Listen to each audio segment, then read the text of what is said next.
Assalamualaikum warahmatullahi wabarakatuh. Kami dari kelompok D akan menjelaskan tentang tugas dari demonstrasi kontekstual pada mata kuliah pembelajaran berdiferensiasi. Perkenalkan, anggota kelompok kami adalah sebagai berikut.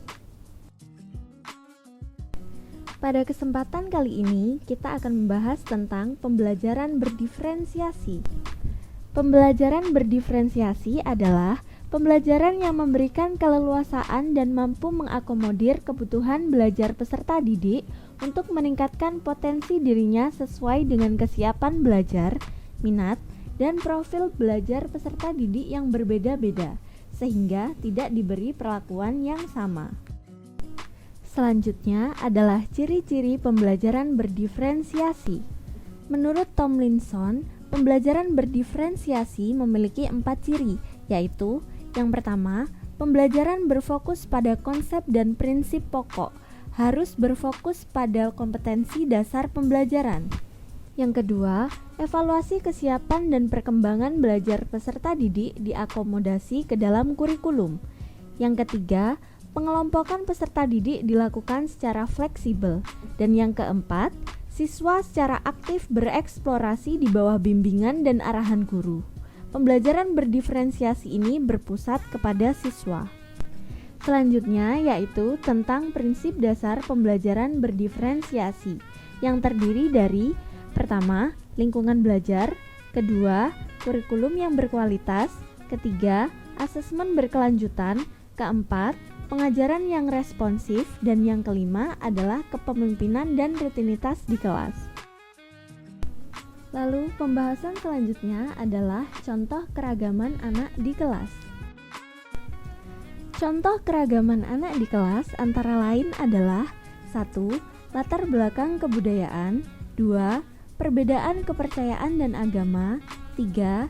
Keberagaman gender, keempat, perbedaan minat dan bakat, kelima, keberagaman gaya belajar, keenam, kemampuan akademis, dan ketujuh adalah latar belakang sosioekonomi.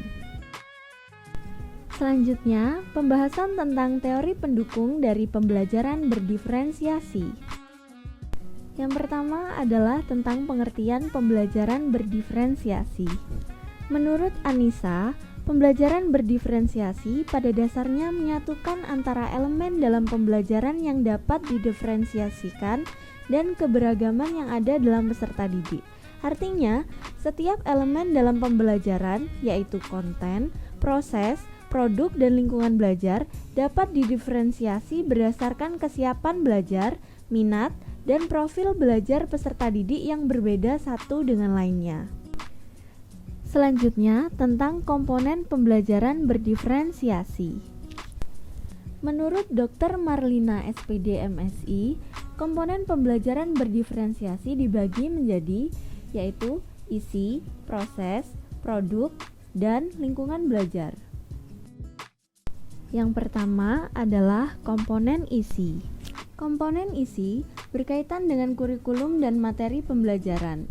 Guru memodifikasi kurikulum dan materi pembelajaran berdasarkan gaya belajar siswa, kondisi disabilitas yang dimiliki, dan kemampuan siswa. Contoh diferensiasi pada komponen isi adalah menggunakan bahan bacaan pada berbagai tingkat keterbacaan, menyediakan bahan ajar pada kaset, menggunakan daftar kosakata untuk mengetahui tingkat kesiapan siswa, mempresentasikan ide melalui sarana pendengaran dan penglihatan, menggunakan teman bacaan, menggunakan kelompok kecil untuk mengajarkan kembali ide atau keterampilan pada siswa yang mengalami kesulitan, serta memperluas pemikiran atau keterampilan peserta didik yang sudah menguasai.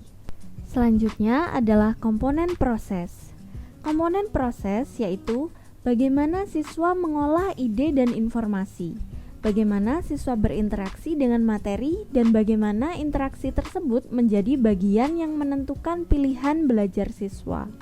Contoh diferensiasi pada komponen proses adalah menggunakan kegiatan berjenjang.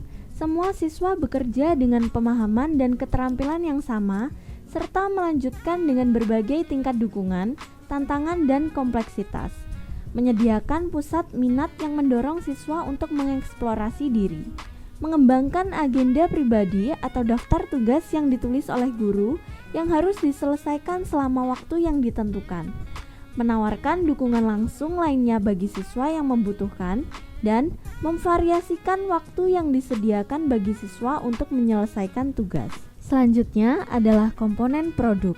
Komponen produk yaitu bagaimana siswa menunjukkan apa yang telah dipelajari. Produk pembelajaran memungkinkan guru menilai materi yang telah dikuasai siswa dan memberikan materi berikutnya. Gaya belajar siswa juga menentukan hasil belajar seperti apa yang akan ditunjukkan pada guru. Contoh diferensiasi pada komponen produk adalah memberi siswa pilihan cara mengekspresikan kebutuhan pembelajaran seperti membuat pertunjukan boneka, menulis surat, atau membuat puisi. Menggunakan rubrik yang cocok dan memperluas keberagaman tingkat keterampilan siswa. Membolehkan siswa bekerja sendiri atau berkelompok kecil untuk menuntaskan tugas. Dan mendorong siswa untuk membuat tugas mereka sendiri. Selanjutnya adalah komponen lingkungan belajar, yaitu bagaimana cara siswa bekerja dan merasa dalam pembelajaran. Salah satu contoh diferensiasi pada komponen lingkungan belajar adalah memastikan ada tempat di ruangan untuk bekerja dengan tenang dan tanpa gangguan, serta tempat yang menyediakan siswa untuk berkolaborasi, atau menyediakan materi yang mencerminkan berbagai budaya, dan yang lain-lain. Kemudian, kita akan membahas tentang prinsip pembelajaran berdiferensiasi. Menurut Tomlinson dalam Riyadi, pembelajaran diferensiasi memiliki beberapa prinsip, antara lain 1. Asesmen yang berkesinambungan dalam pembelajaran. Yang kedua, guru menjamin proses pembelajaran yang mengakui keberadaan semua siswa. Dan yang ketiga, pengelompokan siswa bisa terjadi secara fleksibel. Prinsip keempat, guru dan siswa bekerja sama membangun komitmen untuk mewujudkan hasil belajar yang diharapkan. 5. Penggunaan waktu yang fleksibel dalam merespon proses dan hasil belajar siswa. 6. Strategi pembelajaran yang bervariasi seperti pusat belajar, pusat pengembangan bakat dan minat, pusat olahraga, dan sebagainya. 7. Siswa dinilai dengan berbagai cara sesuai dengan pertumbuhan dan perkembangan setiap siswa. Selanjutnya, pembahasan kita yang terakhir adalah tentang manfaat pembelajaran berdiferensiasi. Menurut Wiwin Herwina, pembelajaran berdiferensiasi mampu membantu murid mencapai hasil belajar optimal karena produk yang akan mereka hasilkan sesuai minat mereka.